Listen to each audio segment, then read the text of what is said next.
एकादशीच्या शुभमुहूर्तावर यादवराव दोधू गांगुर्डे परिवाराकडून गोपाळकृष्ण मंदिरास चांदीचे मुकुटदान। साक्री तालुक्यातील प्रतापपूर येथील भगवान गोपाळकृष्ण यांच्या प्राचीन मूर्तीला चांदीचा मुकुट दान करण्यात आला असून हा मुकुट गावातील यादवराव दोधू गांगुर्डे परिवाराकडून भक्तिभावाने अर्पण करण्यात आला। सोहळ्याच्या दिवशी रविवार दिनांक 2 नोव्हेंबर रोजी संध्याकाळी 6 वाजता गावातून गोपाळकृष्ण चांदीच्या मुकुटाची पालखी भजनी मंडळाच्या गजरात आणि भक्तिगीतांच्या स्वरात मिरवणुकीस निघाली। गावात सर्वत्र गोपाळकृष्ण जय जयकार अशा जयघोषात वातावरण भारावून गेले।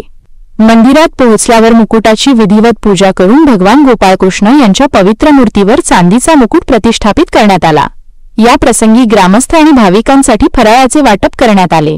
नंतर हरिनाम संकीर्तन यांचे आयोजन करण्यात आले।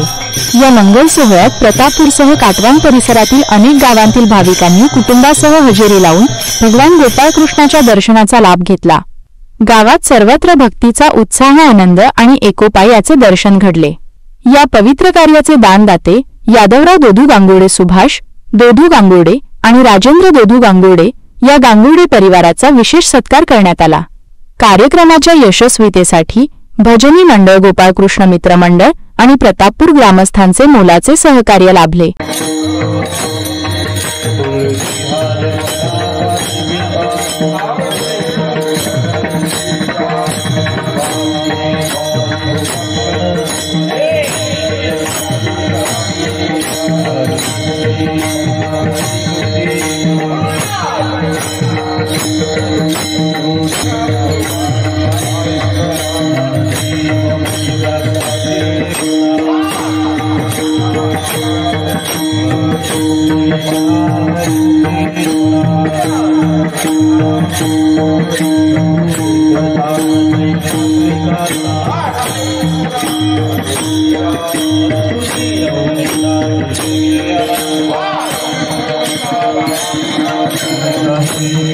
Wow.